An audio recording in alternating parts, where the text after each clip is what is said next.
Welcome to the Shifting People podcast, where we go deep into the weeds with leaders on the front lines of people management in the service industry. We interview the best minds in HR and talent acquisition, along with owner-operators, franchisees, and general managers to bring you real insights that you can actually apply in your business today. I'm your co-host, Derek Williamson.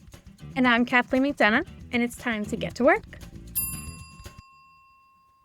Today we have Scott Greenberg, author, speaker, consultant, coach, former franchise owner. He does it all. Welcome, Scott.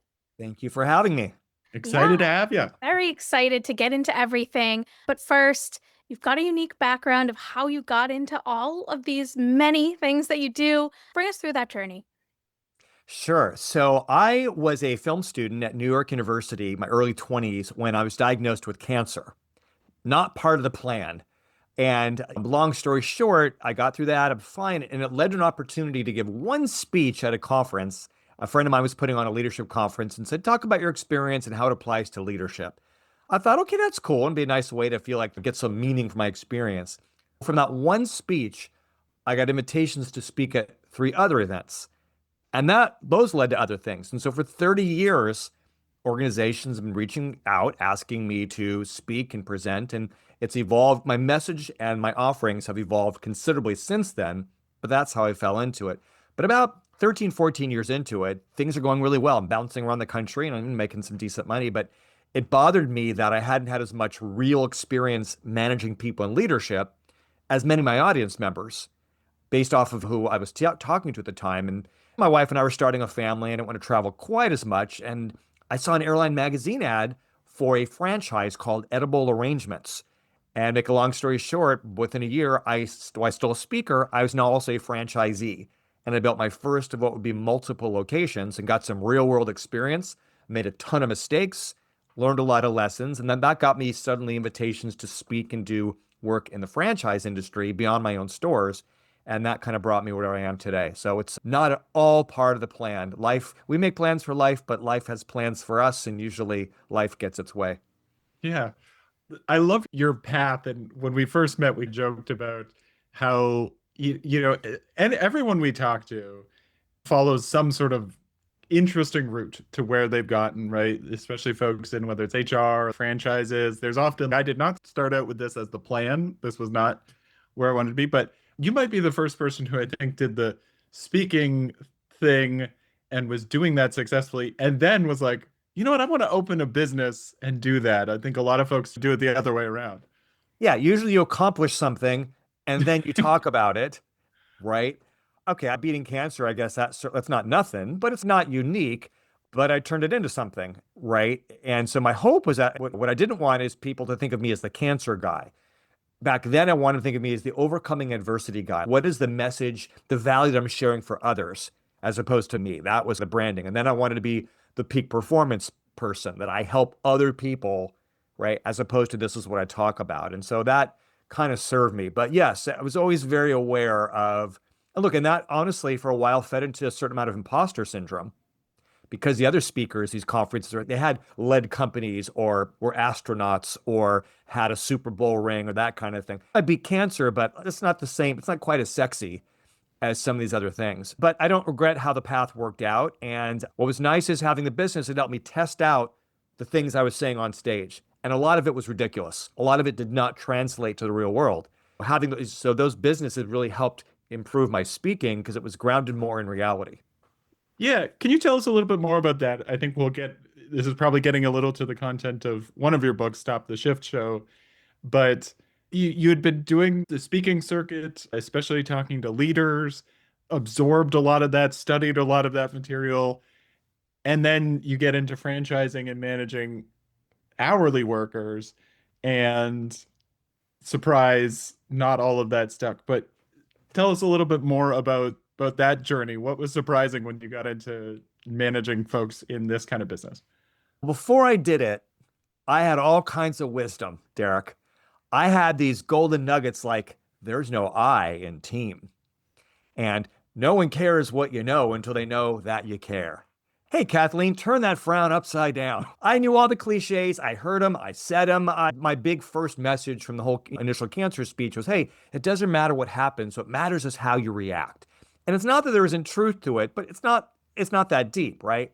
So take all that stuff and then open up a business with money that you own, that's your money or money you borrowed, with real employees, right? And imagine me in front of 19-year-olds who aren't there to have their lives changed. They're looking for money to pay the rent or get through school or pay for prom, that sort of thing. And I want to make them great. And I look them in the eye and say, hey, just so you know, there's no I in team. And they're looking at me like, what the hell? I remember one of my first meetings of all my employees, I said, let's brainstorm our list of values. And one guy raises his hand and says, are we supposed to punch out during breaks? I was so just off the mark from where I expected them to meet me at this high motivational speaker level, which is ridiculous and not grounded in reality. And I quickly had to unlearn all that stuff and figure out, okay, what does it really take to build a team, to build a culture, to achieve a level of greatness, and get rid of all the cliches and all the stuff that I read from academics and consultants and people who knew all about it, but hadn't necessarily actually done it, and definitely hadn't done it with hourly workers. So it was quite a lesson. Yeah, big difference. You know what's funny is when I got into the franchise world, I'd gone to business school. And so I was filled with a lot of the same kind of, I think, cliche wisdom and white collar management type of things. And I remember I almost went too far the other way, where I remember one of the first big trainings we did for a store opening, I downplayed it, right? Because I was like, I know you're not here. This isn't your dream job. I know you're probably not here for life, right? And I remember really saying, this is a simple job and it's not that hard and blah, blah, blah. And I feel like I swung way too far the other way, right? Because there is some middle ground in there, right? You still have to give employees a sense of purpose, even if this isn't their lifelong pursuit. And I'm wondering, what's your experience with that? How do you find that sort of middle? I think anytime you want to have influence over other people, whether you're trying to get them to buy into your culture, whether you get them to buy your product or service, to apply for a job, anything, you always have to meet them where they're at and then influence them to where you want them to go. So I can't come out at hourly workers all motivational speakery, right? But I also don't want to come out like cynical and downplay what they're doing and not have them feel like there's something meaningful. There can be something deeply meaningful in working at a fast food restaurant, provided that the managers create that experience and help them realize that through the work you're doing, you can make a difference in people's lives, but you can make a difference in your life too, right? But first you got to meet them where they're at. And that's something I'm constantly thinking about in any area of life where I want to have influence over other people. Yeah, and can you expand on that a little bit, especially because you're often speaking with the leaders in these companies, right? And trying to help these leaders become better leaders and managers for the workers in this industry. How does that look in practice when you really want to, obviously in white collar jobs, there's just so much, a lot of these things are just more structured, right? You have quarterly performance reviews and weekly one-on-ones because you just have an abundance of time. It's very different in these kind of industries. So what do you advise people, like how do you advise people to put some of these things into practice and start those conversations? Like how do you even find a way to speak with employees and get a sense of where they're at? I think that we need to have a very deep appreciation for frontline workers, hourly employees, and how they're different than those on salary.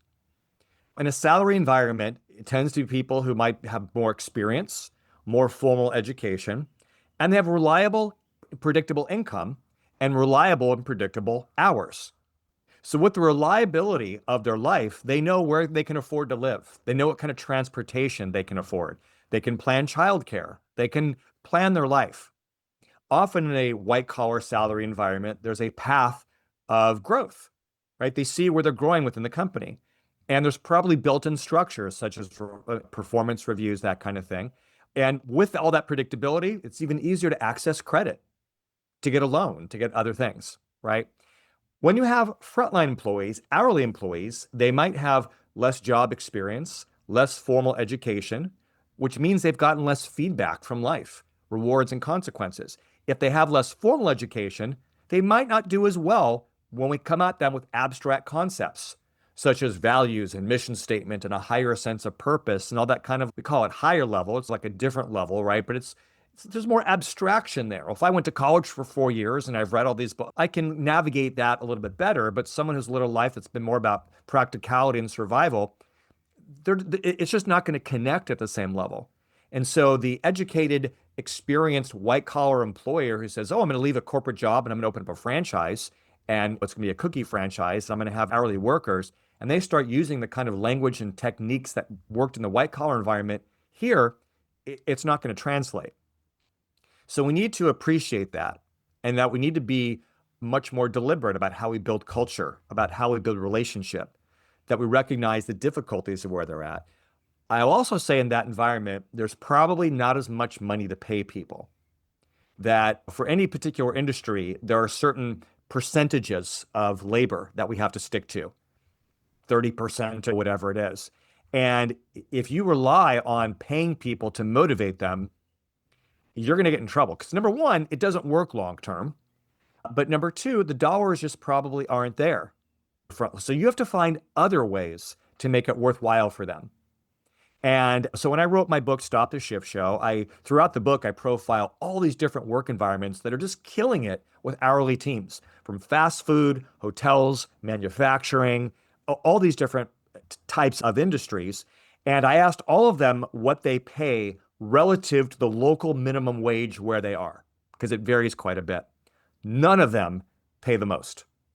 They're competitive, but no one's going to be blown away by what they pay. And no one would say, wow, the reason why they get good people, and more importantly, the reason why they keep good people, is because they pay the most. But they all create best-in-class experiences of being at work because they're better managers. They understand how to build culture. They understand how to give people a sense of meaning. And most important, they understand what is it that these employees want. What are their emotional needs? And they wrap the experience around that, and that's what keeps them engaged. So it's a very long answer to your question, but I think we need to appreciate the differences between hourly workers and salary workers and be very deliberate about how we connect with them and how we lead them so that we can get the results we want from them. Yeah, and halfway through what you were saying, I was like, it's almost like the hourly employees and blue collar workers, like they have less of a threshold almost for bullshit than white collar workers do. And maybe a symptom of that is, or a reason for it is that they do, like, there is less pay, right? Question though, you mentioned needs of hourly employees. What are some of the needs of hourly employees other than when it comes pay? Okay, first of all, Kathleen, my ears are not your garbage can. No, but you're right. They do have good bullshit detectors, right? They will call it out on that. In a white collar environment, again, people might be thinking with more abstraction. They're used to that. Or they think it's BS, but they're on a career path. They're not going to rock the boat compared to someone who's, hey, this is my job, so I have enough money for prom, or maybe it's not like a big career kind of thing, right? That's just not going to work. Okay, having made that point, I actually forgot your question now, Kathleen. That's my price for trying to be funny by saying you muddy my ears. What was your question? That's my price for trying to be funny too. Yeah. What are the needs of the hourly employees? Yes.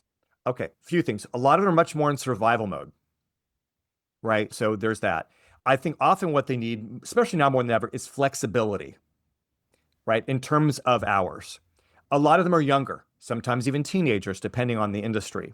Now more than ever, every organization that they're involved in their life, that organization acts like it's the most important thing. So that softball coach believes that coming to softball practice is more important than your grades, than your SAT course, than your after-school job. There's more pressure on them from more people than anywhere else.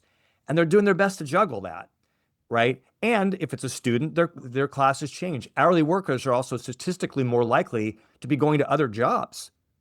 Even though people in their 20s, 30s, and 40s might be supporting their families, they're working multiple jobs and hours are changing. So flexibility is there.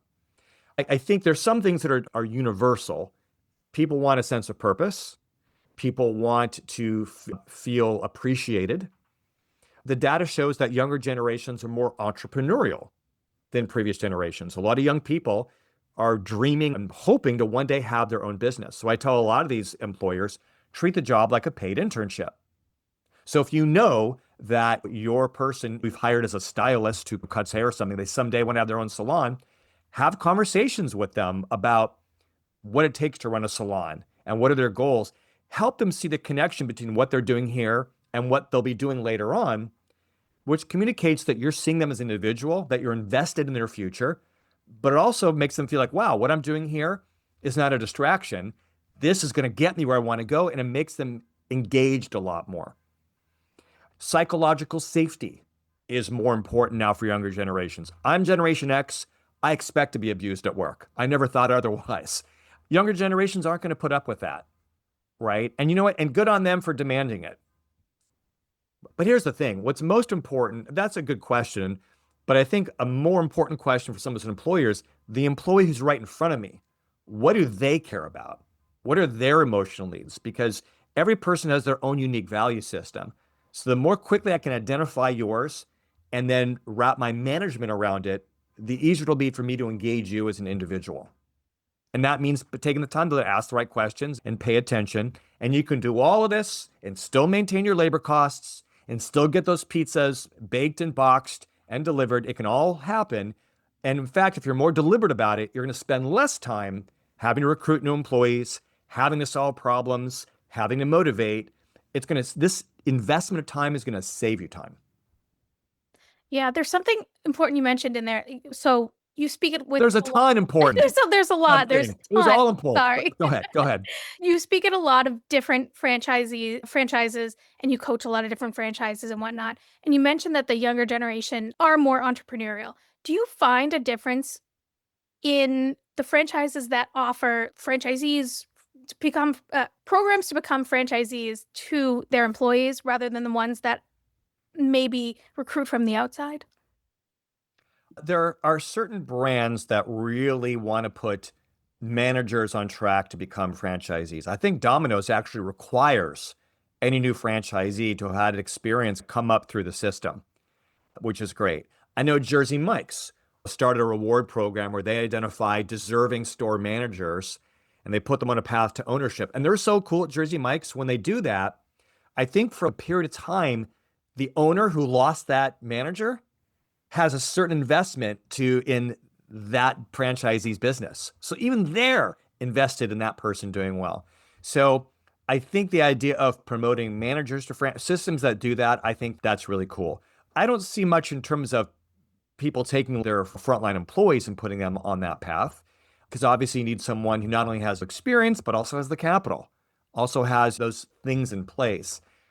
But I don't think someone needs to have a path to ownership in that regard as much as you're being trained in business ownership by having this job. I think if people feel that, that's huge. Now it's not just some hourly job to make a buck. This now feels like preparation.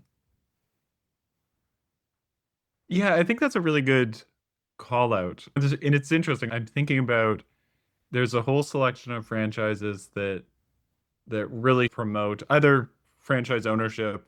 So they obviously have the vested interest in that, but a lot of organizations just invest in leadership training and developing their people.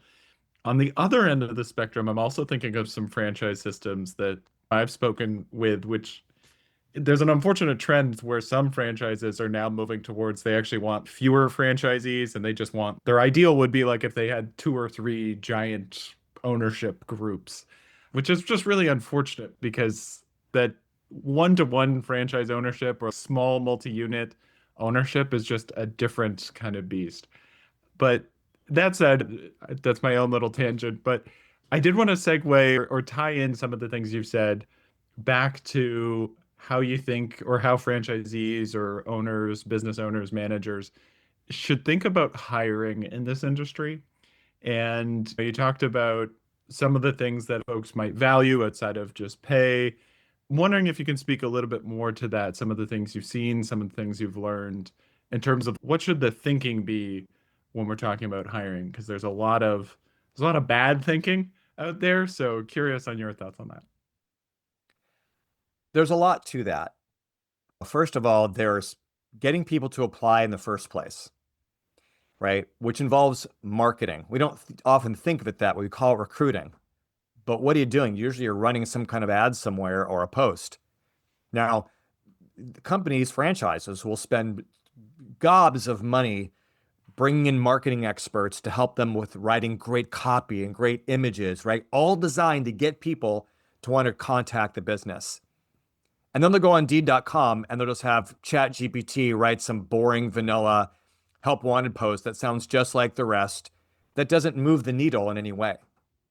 So I encourage people to be much more deliberate about your help wanted posts. Go on Indeed.com or wherever it is you go to find employees. Look at all the ads and ask, how can I make mine stand out so I get the most and the best people applying?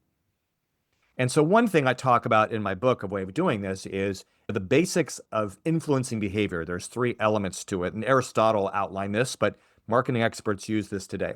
It's logos, ethos, and pathos. So logos is, I'm going to give you information, the information you need. So if it's like, I want to sell you a car, I'm going to tell you the name of the car, the mileage it gets, the paint colors, the features, that kind of thing. For a job, it's what is the job? What are the requirements? What is the pay?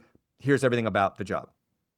That's the basic. But then there's ethos, which is, it directly translates to ethics, but what it means is credibility. Why should I believe you? So that same car commercial talks about, hey, our car is #1 in its class. It has these amazing reviews. Here's a trophy from J.D. Power and Associates. Hey, here's Matthew McConaughey driving the car, right? It's all these things designed to give it credibility. So for a job post, we were ranked #1 in best places to work. Or here are some of the things previous employees have said. All the things that kind of give you the business credibility. Oh, wow, I want to work with them. So there's what I need to know, and then there's credibility, and finally there's pathos, which is emotion. Now you're getting me to feel something. So maybe the car commercial tells you very little about the car. It just shows the jealous neighbor watering his hedge, looking at the person's car, wishing that they could have it. Or the person in the elevator in a Head and Shoulders commercial they're really embarrassed because you see white flakes in their shoulder. Wow, I wouldn't feel that way. I better buy Head and Shoulders. So for a job help wanted post, what's it going to feel like to work in your business? Hey, are you looking for a place where you're going to be valued, where you get to be part of a team, where you get to grow and have fun along the way? You're painting a picture of what it's going to feel like, right? That's so much more than here's the job, here's how much you get paid, here's the requirements, click here to apply. Those kinds of ads, imagine if you did that for customers. Wanted, customer, must have working credit card. You would never do that in that kind of ad. You shouldn't do that in a help wanted post. So that's step 1. Do you want to keep going, or do you want to, because you asked this question and like, I don't want to keep babbling here. Absolutely. I would love to. Yeah. Okay. I love this, the conceptualization of treating recruiting as a business within the business, I think is so helpful. Yeah. So please continue. You want to get the most and you want to get the best people. Okay, now they start applying and you got to figure out who's best among them. So how do most franchisees, how do most managers, how do most bosses evaluate people during an interview? They hire who they like.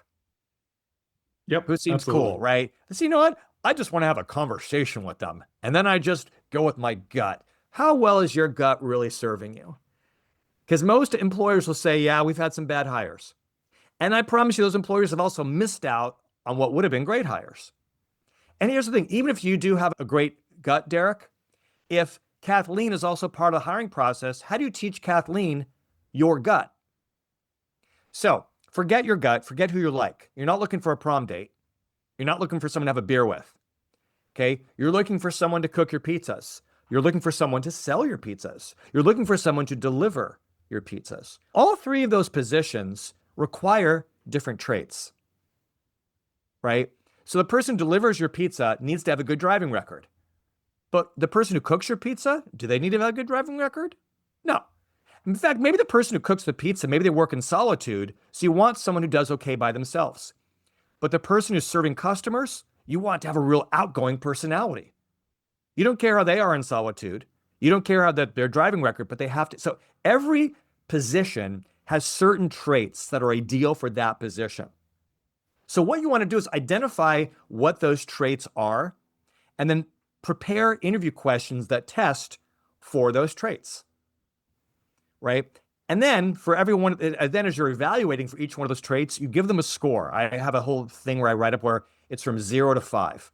So if what you need is someone has emotional intelligence or someone has good communication skills, for each one of those things, you're going to give them a score from 0 to 5. And if communication is twice as important as everything else, double that score. And in the end, you total their scores and you can see who statistically is more qualified. It gets your brain focusing on those things and not, do you think that person's cute? Or not, is that person of a certain race, a certain background, a certain gender that you might have some bias to? We're trying to overcome our biases and our prejudices and all these things that we may not even be aware of. And so we're trying to objectively evaluate the person. I also believe that a lot of people just want to rely on technology to do that. I think technology can be very helpful, but at some point you got to meet the person and you need to control yourself, your own biases, your own subjectivity to make sure you're focusing on the things that matter most. I'll stop there. I love this. Yeah, I want to make sure you don't give away all the secrets, right? But I'm sure you could go on for a very long time with this stuff. But I think that's so critical. And especially in a lot of these industries where, again, speaking to more of these salary type jobs where you have HR professionals who would probably know to develop a rubric and some of those things. But then you look in some of these other industries in the service industry, and managers have really just come from, often just been developed from within the company, been slowly promoted, and are usually just mostly trained, and the focus is on the operations. And heck, even when I became a franchisee, I remember we had 2 weeks of training. I don't think we spent more than 15 minutes on like how to manage these employees. No, and right? Derek, and let me tell you, there's 3 reasons why. Number one, because most businesses don't put enough emphasis or appreciate the soft skills. We're in the people business, but that's bullshit. Sorry, Kathleen, and now I'm muddying your ears. That's what they say, okay? Number two, I think even if they do believe in it, most of them don't know how. Because they're experts in cheeseburgers and killing mosquitoes and senior in-home care, which is a lot. So to expect them to be masters of all the soft skills on top of that is a really tall order. The third reason, lawyers have told them to stay away from anything related to HR or employees so they're not labeled joint employer, which is great for me because that's a need that I can fill and that's because it's a passion of mine. So I think most of them, they don't appreciate how important it is. They don't know how to do it and they're afraid to do it. So that's why you're only going to get 15 minutes on that. Yeah, spot on, right? And it is unfortunate that historically so many franchisors have been so hands off, right? Where there's probably is a little bit more they could do without infringing, but exactly to your point, right? You get legal involved and they say, yeah, just don't touch it. And then we have franchisees it's going to be whatever they brought in with them, right? Whatever their experiences are. But you know what? But that same franchise will talk about the importance of the guest experience, how we need to wow them and we need to welcome them and hospitality. But how can you possibly do that? How can you possibly give the best customer experience if you have no idea how to create a decent employee experience? Yeah, absolutely. Scott, I wonder, you speak with so many different franchises, different types of franchises. I don't want to ask you to pick favorites, but I'm curious I know in the book you talk about several different businesses, several different perspectives, but what are some of the standout things you've seen in terms of just really pushing this thinking, right? Really thinking about the employee experience and often even just building the business by focusing on that. And then with the spillover being that you get a great guest experience when you really focus on the employee experience. But any standouts that you could speak to? Yeah, but I want to say this first. In my first book, The Wealthy Franchisee, I say that if you're an aspiring franchisee and you're choosing between 2 brands and one brand has just an incredible model and can show you how to operate that model, but they're not real good about knowing how to encourage you and motivate you and help you with the soft skills. Or another brand that understands the people side and can inspire you and get you through those rough times and help you with the soft skills, but their model, their system isn't really great. Choose the brand with a great system. Because you can get support. You can work on your own mindset. You can, understand customers, that sort of thing. If you don't have a good system to work with to take care of senior in-home care or visit that sort of thing, then you're not going anywhere, even with a great attitude. So I will say that if you have to choose between the two, go with the one that has an awesome system. Having said that, I have seen many franchise brands that have a really great, proven, replicable, solid system and also have a great culture. And they're tied together.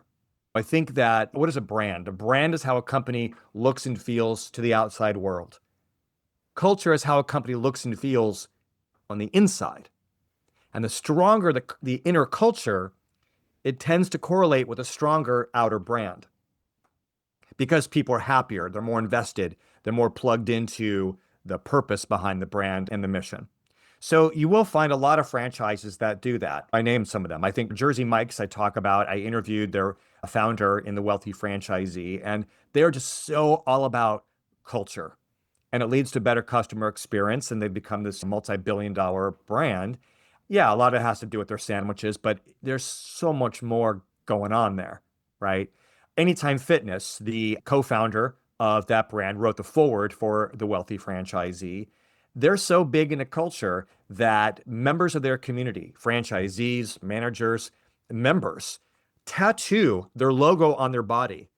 It's such a big thing that I've been to their convention. They actually have multiple tattoo artists who are there, and people have to book times with them because there's so many people who want to get the Running Man tattoo on their body because they bleed purple, because they're so into not just a corporate entity or a business, but into a whole community, a whole culture that they have been very deliberate about building. Did you get the tattoo, Scott? I did not get the tattoo. Oh, no. No, because I'm also part of a culture, and my mom would not be happy. That's that's the other culture. It's the Greenberg culture, and so that would not be okay. But I don't know. Maybe the next time they hire me, if they hire me back for a few conferences, maybe they'll talk me into it. Problem is, it wouldn't look good to the other fitness brands I speak to. Absolutely, that's why. I got to be careful. So yeah, or maybe I have gotten a tattoo that you just don't know, and only a few people have seen. You'll never know. Ooh. Anyway, so there's a lot of brands that are really great with this, and some of them are big famous brands. Everybody loves to talk about Chick-fil-A and those kinds of things. Here in California, we have In-N-Out Burger, which is not as big as Chick-fil-A, but they're certainly no longer small, and they're really big on that stuff. That was my son's first job. But there's a lot of smaller brands that aren't necessarily household names yet, but they're cult brands by those who know them, and they are going to grow. And I'm right now involved with a up-and-coming franchise system. I'm there to help them grow and get it right to become tattoo worthy, as I like to say. So I'm working hard with them right now so that we can become a brand just like that. Yeah, I'm sure that's a really interesting challenge, and I want to tease at that a little bit, but it may be a little bit of a detour of our main topic, but there are so many brands that I think can thrive as a small independent. They have one or two locations, it's owner managed, and then they go to a franchise model or even just an expansion model, right? They're corporate owned, but now you have to have layers of leadership. And that's really where they fall down, right? And maybe they had the operations down, but can't really scale like the people, the little magic. So I'm curious, since you're going through it, what are maybe the top things you're looking out for or trying to make sure, what are the guardrails you're trying to help put in place to make sure it stays on that line and that the culture actually can expand out? What I'm working on right now with this company, and I won't name them yet because I'll name them when we're great and when we're doing it. They came to me wanting me to endorse them as a franchise. They hadn't franchised yet. I'm like, no, I'm not going to, but I can help make you endorsable. And we negotiated, and now I'm going to help them do that. So a big part of what I'm doing is protecting them from the gravitational pull to all the wrong decisions. For example, rushing to immediately start selling franchises when you haven't proven the system. I'm saying to them, no, we're going to open up 3 or 4 corporate stores in totally different markets to prove the system multiple times. We're going to make the mistakes. We're going to do the trial and error. We're also going to go through it emotionally to see what it's like, because that'll give us even more insight as to how to support franchisees.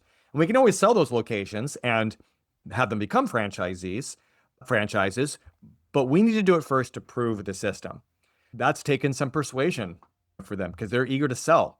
They want to grow. They want the revenue, right? And I'm telling them to spend more money and take more risk, but we need to take more risk before we ask anyone else to. There are a lot of things that are there. Okay, for example, we talked about, like mission and values. So they quickly just wanted to write something up. Like, no, wait a second. So what does this mean in reality? Are we making a poster? Are we making a sectional way? Are we actually creating something? Because to me, a culture, it's our way of doing things. It's not a poster. So what is our way of doing, and what does that mean for us right now? So, all right, if these are our values, this is our mission, then how does that inform who we allow to buy a franchise and who we don't? See, to me, the non-wealthy franchisor will sell to anybody who's financially qualified. Not only think that's bad business, I think it's unethical because you're bringing in people who may not be a good fit and they're putting their life savings. So do you have the guts to say no, even though you want to grow? So I'm helping this company have those guts and to think long term. And I'm just following the path of the really awesome franchises who I've seen, who that's how they've done things. So we're just trying to get it right from the very beginning. I wish you luck with it. I think it sounds like, especially with your help, I think they're probably on the right track. But there's one thing that you mentioned there that I'll pull us back to maybe the broader discussion about culture as well. Just as you're going through that exercise of defining the mission, defining the values. And obviously, I don't know how many locations or things are opened yet, but just supposing anyone's listening who's thinking about opening a business, when we talk about defining a mission and especially values, do you advise folks to think about that before they open the business? Or is that something that you have to observe a little bit, speak with employees, and then the culture bubbles out of that? Or how do you advise folks think about that? Because you can definitely get very buried in the weeds and go way too far about the abstract theoretical before you've even started it. But curious what your thoughts are there. There are a lot of people who love to approach things just academically and don't want to actually go out and do it. So you can spend all this time planning and talk about your mission and blah, blah, blah. But at some point, you got to have a product or service and start selling it. So you need both. But I think we need to establish it as early as possible because that's going to inform everything. So what's your mission? Why are you doing this? I want to help people live physically and mentally healthy lives. And that's what's going to inform my fitness business. Okay, great. So then what are your values? Okay, good. So these values, it's not just something we forget about. It's not just a poster. How do those values translate to what we do and what we don't do? So if that's our mission and values, then how does that inform where we're going to be located? How does that inform our pricing? How is that going to inform our entire operations manual? Who we hire? Hey, I'll tell you a quick story. And I wrote about this in one of my books. I think the second one. I had a restaurant chain come to me wanting me to help them revamp culture. They already believe in the idea of culture. They wanted me to help them make it even better and go even deeper. So one of the things that they were proud of themselves for is that every employee can recite their values because they constantly, every meeting, they announce their values, employees can recite it. So all the employees knew that one of their values was integrity. So I asked one of the employees, what does integrity mean? She couldn't define it. Again, abstract concept in a frontline environment. So she could say the word, but if she can't define it, how does she know if she's displaying it or not? How does she hold fellow employees accountable to that or not? So I took them through an exercise where for every one of their values, I said, let's come up with a list of do's and don'ts, agreements for every one of those values. So even if they don't know the value, as long as they're engaging in the do's and they're not engaging in the don'ts, now they're demonstrating that value. So for integrity, we always tell the truth. We own our mistakes. We follow through in our commitments. That's stuff that everybody can wrap their brain around, and then they can reinforce it. So when someone else says, hey, I made a mistake, that was my fault, then a manager can say, you know what? I appreciate that. You saying that demonstrates integrity. And you saying that and giving them that praise is now facilitating a dopamine release, right? So now I know that if I live this value, it feels good. And the opposite is also true. If you call me out because I told a lie, because I blame someone else, now you're going to reprimand me, which is going to facilitate a cortisol release, the stress hormone, which I don't want to repeat. So anyway, I had them come up with a list of do's and don'ts so that whenever they talk about the values, then so what does it mean? So who saw someone display integrity this week? Or hey, this week, our value of the week is integrity. So what are you going to do this week? So you can have more meaningful conversations by bringing it down to earth. So I really recommend for every value, translate it into real behaviors. And so I think that's a much more practical way of making culture real and making it a tool and not just a bunch of BS that's on a poster. Solid. It's interesting from the last company Kathleen and I were in, it took me a while to realize it, but I found one of the best tests was if a new employee came in, of course, and I'm sure you likely advise, like when you're training, when you're bringing someone new in, you should introduce them to your values too. But the real test is, do they on their own see examples of this come up in the first few weeks or months of their shifts, right? Where there's a cue of, oh, okay, integrity, right? An employee realized they double charged a customer and then chased them out the door to make sure they got them their refund or something like that, right? And then there's that cue, and that's when you know, okay, this is really anchored in, right?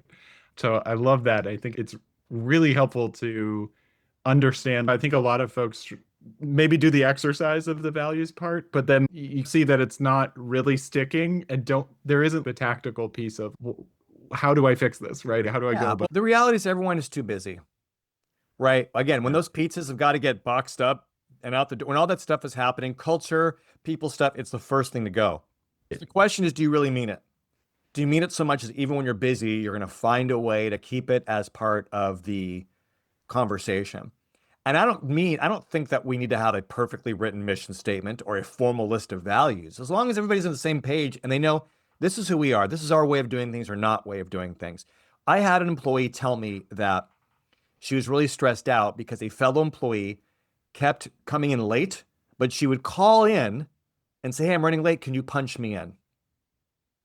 And it really upset the employee who was receiving the phone call because she was being asked to do something that was wrong, but she felt like it's just not what we do here at our store. That's not our way of doing things, right? So it wasn't even about outer morality as much as it's just not our way. And she wanted to protect our way because our way was cool. It's who we were. She didn't look at it as ratting out the employee. She looked at it as protecting the culture, right? So I was very deliberate that not only did I deal with the employee who was stealing time, right?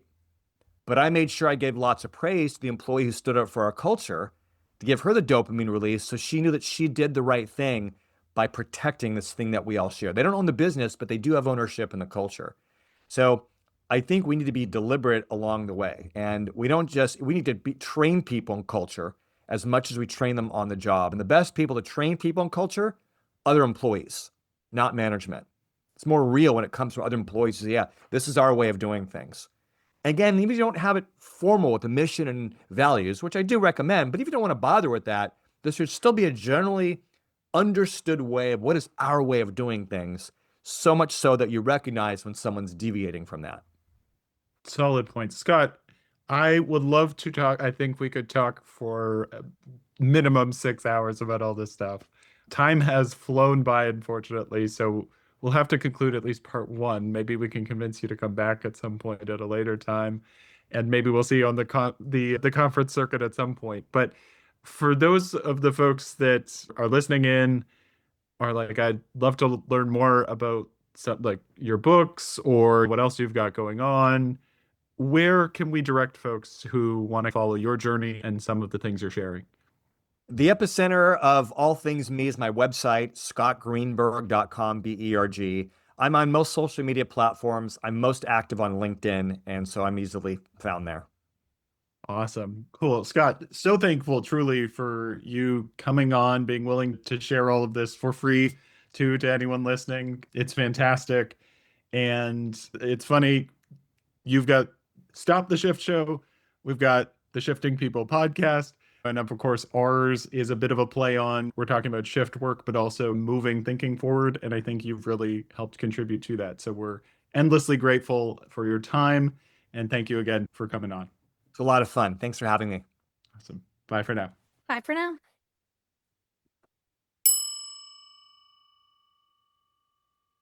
Derek. Kathleen. Woo.